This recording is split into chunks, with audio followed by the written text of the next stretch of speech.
하나님의 평화가 여러분과 함께 하기를 주의 이름으로 축복합니다. 지난밤도 안녕히 주무셨습니까? 오늘 우리에게 주시는 하나님의 말씀은 신명기 23장입니다. 신명기 23장 1절에 언급된 여호와의 총회를 가리켜 성서학자들은 전쟁터에 나가려고 모인 이스라엘 남자들의 조직체라고 해석합니다. 신명기 23장은 이런 모임에서 배제해야 할 대상들에 대해 언급합니다. 외모와 외양이 비정상적인 사람, 사생자, 생식기에 문제가 있는 사람은 공동체 회원이 될 수 없다고 모세는 말합니다. 그리고 모압과 암몬 사람도 공동체 안으로 들이지 말라고 당부합니다. 왜 이런 규정이 있었을까? 이것은 이스라엘이 이해한 공동체와 하나님과의 관계성과도 관련이 있습니다. 과거 이스라엘은 전쟁터로 향하는 이스라엘 군대 한가운데 하나님이 머무신다고 생각했습니다. 그래서 흠없는 공동체를 유지하기 위해 하나님이 머무실 만한 자리가 되기 위해서 외모, 신체, 사회적 배경이라는 당시 기준에서 엄격한 규정을 적용했다고 성서학자들은 해석합니다. 그러나 암몬과 모압이 총회에 들어오지 못한 이유는 암몬과 모압이 이스라엘에게 행한 모진 역사, 뼈아픈 과거사 때문입니다. 과거 이스라엘이 광야길을 떠돌며 배고팠을 때, 또 목말랐을 때 암몬과 모압은 떡과 물로 환대하지 않았습니다. 구원받은 하나님의 백성과 함께 기뻐하지 않았고 배고프고 목마른 하나님의 백성의 처지를 돌아보지 않는 무정함이 암몬과 모압에게 있었습니다. 이것이 다가 아닙니다. 이스라엘을 해코지하고 그들의 미래, 하나님이 여실 새 일을 저주하고 무너뜨리기 위해 악한 일도 서슴지 않았습니다. 그들은 발람이라는 주술사를 고용해 이스라엘을 저주하도록 했습니다. 하나님의 인도함을 받는 공동체를 환대하지 않고 구원받은 백성과 함께 기뻐하지 않는 모진 마음을 가진 사람들, 남 잘못되라고 걸림돌을 놓고 악한 마음으로 남의 길을 막는 사람들, 하나님의 거룩한 공동체에 그런 부류의 사람들을 위한 자리는 없습니다.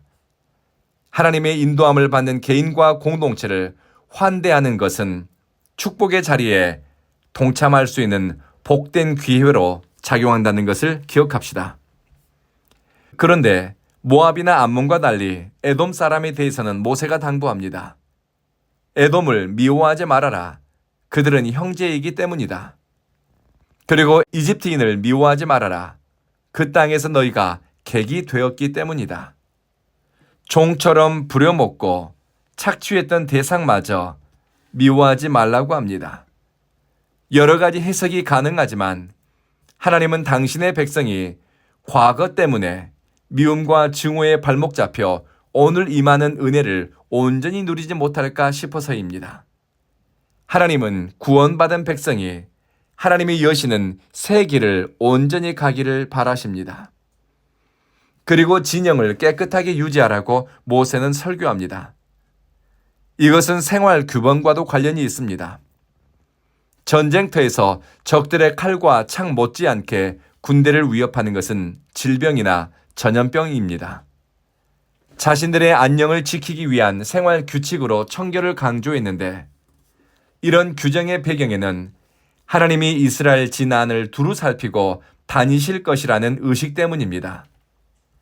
전쟁 수행 중에도 간과해서는 안 되는 것이 임마누엘 하나님에 대한 인식입니다.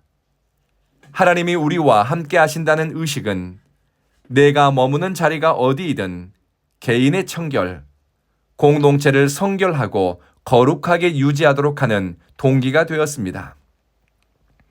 인도에서는 힌두교 집 주인들이 기독교인 세입자에게 집을 빌려주는 것을 선호합니다. 기독교인들이 다른 종교인에 비해 집을 깨끗하게 관리하고 생활이 바르고 청결하다고 힌두교 사회에서도 잘 알려졌기 때문입니다. 이런 생활 태도는 임마누엘 신앙과 관련이 있습니다.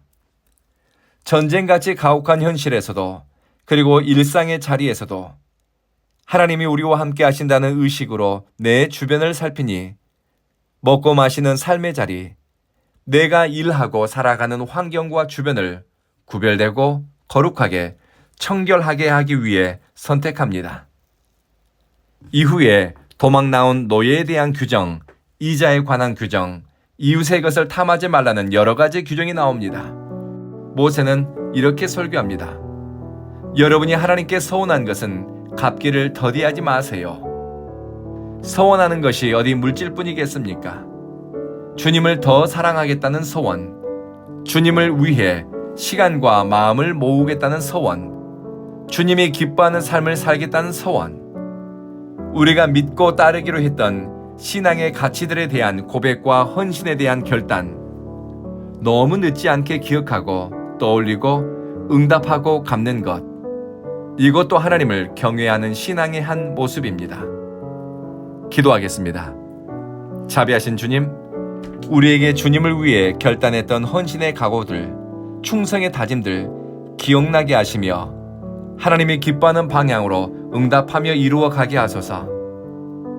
우리가 살아가는 삶의 자리를 구별되게 관리하며 생각하는 것, 말하는 것, 감정이 움직이는 것, 영적인 것, 모든 것에 거룩함이 있고 청결함과 구별됨이 있게 하소서. 사랑하는 주님, 우리 온 교회를 눈여겨보시고 하나님의 성령이 임재하는 교회, 성령의 인도함을 받는 예배자들이 모이는 교회 되게 하소서. 이곳을 찾는 심령이 가난한 사람들이 위로받고 마음이 아픈 사람들이 회복되며 하나님과 친밀하면서도 더 깊은 사랑의 관계 속으로 들어가는 교회 되게 하소서. 우리 가운데 몸이 아프고 마음이 다친 사람들을 회복시켜 주시고 박영규 집사님과 빈혜수 권사님에게 은총을 더하소서. 예수님 이름으로 기도합니다. 아멘.